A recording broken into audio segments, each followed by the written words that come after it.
Hey, Tommy from the Run Testers. In this video, we are going to be doing our full review of the Saucony Triumph 22.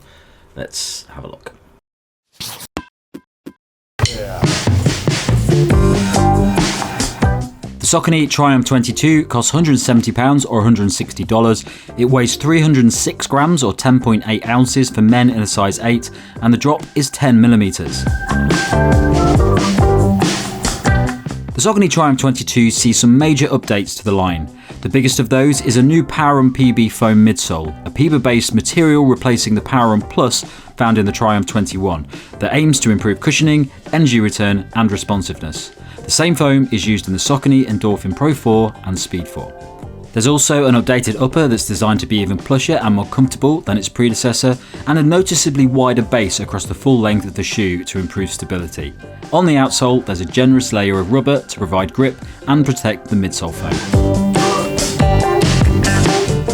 Okay, Nick, the Triumph 22, how's the fit for you? Simple one for me. It fits been perfectly good in my normal running shoe size. Same size I have across all Saucony shoes and indeed the Triumph over the past few generations. It's a reasonably roomy shoe in my size, I'd say, which is what you want in a cushion shoe like this. So yeah, very happy in my normal running shoe size. I'm the same. I was absolutely fine in this. I ran London Marathon in it from straight out of the box. Didn't have any issues with it at all. There's a lot of padding in it. There's a lot of space in the forefoot. I did have a little bit of trouble getting the nice lockdown fit in it straight away. But I don't think that's an issue with the fit. I just think it's because I was running a marathon and, you know, shoes get uncomfortable over 42 kilometres. Okay, so how's the run test been for you in this shoe? Been an interesting one. It wasn't really what I expected, it's fair to say. Like, I think I kind of like it. I think it's quite an interesting shoe. Like, it's very different to the Triumph 21. And I think, you know, you see PWRRUN PB, you expect something in particular. You maybe expect almost a super trainer feel, perhaps, but that's not really what I get from the shoe. Like, I think it's almost a bit more like they've gone for the Invincible, if anything, and from Nike, and they've got all their big PEBA foam in there, but they've made the shoe wider, heavier than the previous version of the Triumph, and it feels much more like a dedicated easy day cruiser for me now. Like, I've done quite a lot of runs in the shoe. I've done pretty all my post-marathon recovery runs in it, one run before the marathon, and you know, it's nice, it's comfortable enough, it feels okay. I think it's quite soft for me landing at the heel. I think there's a big wedge of foam there now. It's quite wide at the heel now, and it feels very comfortable for me, very nice and relaxed, but it doesn't feel like necessarily what you expect a PWRRUN PB shoe to feel like. So that was probably the biggest thing. It was quite, yeah, it took me a while to kind of almost work out the shoe because it did feel quite different to, I think, what we both expected, right, Tom? Yeah, it's a really weird shoe for me. Obviously I've banged on about the Triumph 21 and the 20 loads of times. When I picked up this shoe and heard it had a PEBA midsole in it, or a PEBA designed midsole, I was expecting it to be very, very different than what I actually got from it. So the first time I ran in this was London Marathon, and when I did the first run review, I actually took it out again after London Marathon because I'd ran Boston 6 days before, so I was worried that my weak legs might have... very weak. They were very weak. Might have affected my view of the shoe. Because what I felt in London Marathon was that it just felt very dead to me, and I didn't feel any bounce on it. It definitely didn't feel like the midsole had improved for the way that I run. The second run that I took it out on was a few days after the London Marathon. I got a very similar feel from it. But I think I've sort of worked out what I'm getting from this shoe now, because in the first run review, you talked about the midsole being softer.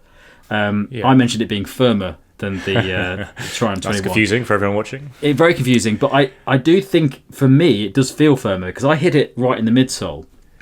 And you don't really get... If you hit it on the midsole, it doesn't really do anything. You don't get any of the softness from it. It always feels like a flat shoe that sort of, you just hit the ground and there's nothing from it. I think the PEBA midsole is actually quite dense in certain points, and that's where I'm hitting it. So it felt to me like a very dull sort of... there's no energy return or anything from this. If I step on my heel, it does feel like a very soft shoe. I can see where you're coming from with the Invincible feel of the shoe. Yeah. But for me, it just doesn't... I think I'm hitting it in the worst possible place on the shoe, because it's just like hitting the ground and that's it. It's not really getting anything back. I don't think it's the most bouncy. I will say that. Like, even though I do think it's soft, but yeah. I was running it again. I've run it several times. I've enjoyed it fine, but today I was running it again, comparing it to Triumph and the Ride and shoes like that, and it doesn't feel like it's really coming back to you after you land in it, which is surprising for PWRRUN PB, which we do think is a good foam. We've used it a lot. I suppose we've always used it in shoes with plates and much more exaggerated rockers. You haven't got so much of that here. Yeah. And it does feel... Yeah, it probably feels close to something like the 1080 V13 almost to me. I think you get like a bit of a sink in at the heel, but then it doesn't really spring back in the way you necessarily expect. Yeah, I agree, and I also think there's a less of a rocker motion in this. It doesn't feel like I think with the Triumph, the previous two Triumphs, I think I felt when I ran in it, it felt like it was moving me forward, and there was a nice fluid motion, which is why I really like those shoes. This, I just hit the ground, and it's like, okay, that's it, back off again. And it's not an unpleasant shoe. It just doesn't do anything for me. And when you're changing the foam to PWRRUN PB, you sort of expect it to do a bit more because all the other shoes do loads. The Pro 3 and everything, Pro 4, it just doesn't seem to be the same foam to me in this. And as a result, there's not really a place in my rotation for this shoe at the moment. Well, it's quite it's a lot wider than the Triumph 21. I think that's why it gained weight despite using in theory a lighter foam. But that width is really noticeable when you land in it, and it makes it, like I say, feel very cruisy, very tanky. So like I would always have used the Triumph 21 and previous models myself as an easy day shoe anyway, but it was a pretty versatile shoe, I think, for a cushion shoe. It definitely had a faster transition than this. I think the firmness I felt from that compared to this was not an unpleasant firmness. It was just a bit more resiliency. You got onto the toes and it gave you a little bit of punch back, and you could run reasonably quick in the Triumph for a cushion shoe, I'd say. And this feels it's gone from that cushion daily trainer category that things like the glycerin are in that you can use for kind of a bit of everything into this max stack super cushioned category, which is not designed to be really versatile. It is much more these big protective shoes. I think it's a really protective shoe. Like I really enjoyed it on tired legs because I didn't run a marathon in it straight after my marathon, but I enjoyed it. The kind of, I've been doing quite short 5-mile runs, 10k runs, nothing too long, and it just feels like you can mooch about in it, protect your legs quite nicely, and that probably will have quite a lot of appeal. I think maybe the Triumph wasn't getting those people, but I think it probably was because it did have a bit of that cushioning whilst also still being pretty versatile. So I think it is quite interesting. We knew when the Ride 17 came out and it was so close to the Triumph 21 that the Triumph 22 was going to be something quite different, but it's surprising the way they've made it different. But it'll be interesting to see how it works out. Like people do love these big, soft shoes, I think, these days. And it, like I say, it is good. I'm a heel striker, and I think it definitely works better for heel strikers, which is the majority of runners. And I think that will be something that they benefit from and appreciate. But I don't think it's going to be that popular necessarily with fans of the Triumph line. No, I agree. And I think it's going up against shoes like the New Balance More V4 now, which I don't think the Saucony Triumph 20 and 21 really were doing there, because we talked about this in a lot of videos where we said those shoes were sort of developing into more daily shoes more and more, becoming more versatile. They've gone the other way with this, and it's sort of going back towards those max stack sort of heavily cushion shoes that are quite stable. But as a result, it's become less likely I'll use a shoe because of that.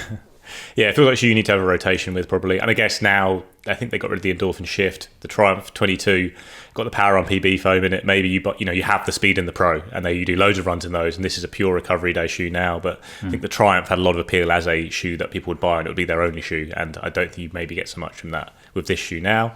But maybe we'll be proved wrong. But yeah, I didn't mind running in it. It was fine. But I don't tend to love just all out cush shoes like this myself anyway, even for my easy runs. But I didn't dislike running in it, and I think it felt better for me than it feels for you. But it's a risky update.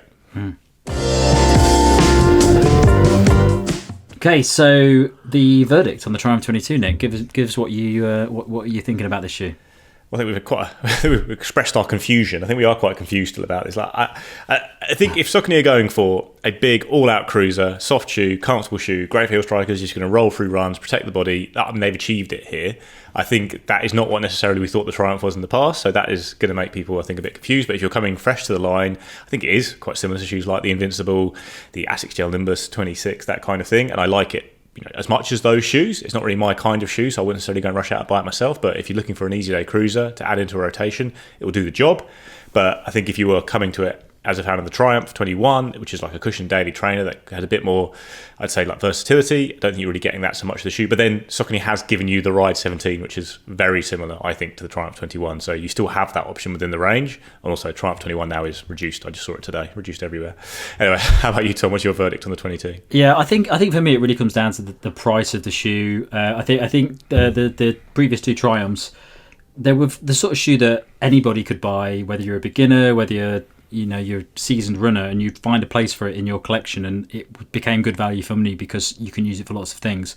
I think this shoe, if it's punching in that world of recovery day shoes, comfortable shoes, those sorts of things, I don't think it's gonna benefit from doing that, because I think there's lots of other shoes in that category that are really, really good and offer things that this shoe doesn't offer.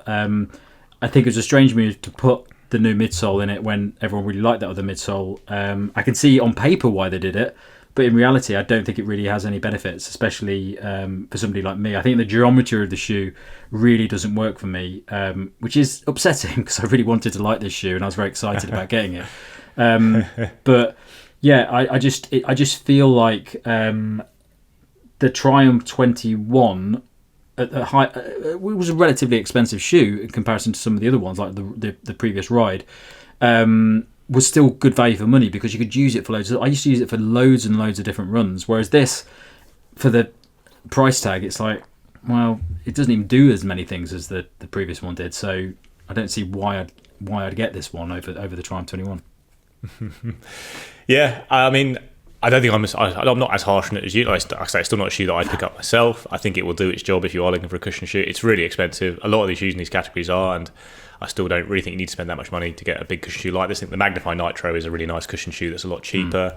I think if you are looking for that all-out softness, New Balance 1080 V13 does it quite well as well. It's a lot lighter, so that I think maybe gives it a bit more of an edge. I mean, I'm not a huge fan of that shoe either, but if you look, normally I can defer to Tom. He's the one who likes all the cushion shoes, and he can tell you which one to buy, but he doesn't really like the shoe at all, so I'm trying to scramble now because I don't use many of these shoes that much. But I do think this is a successful, very cushion shoe. I just don't think it's a Triumph. It feels like a different shoe entirely, really, to me. Well, I'll just say that I think that it's a little bit like having your cake and eat it, I think, with this shoe, where you've got a midsole foam in here that you want to be soft, you want to be used for cushion runs, you want to be used for long runs, but you're also trying to make it responsive as well, and it doesn't do either of those very well, whereas the Triumph 21 did both of those things relatively well, and as a result you've got sort of a shoe that doesn't really tick either of those boxes, and I do think the midsole has become quite obviously if you hit it in the right spot,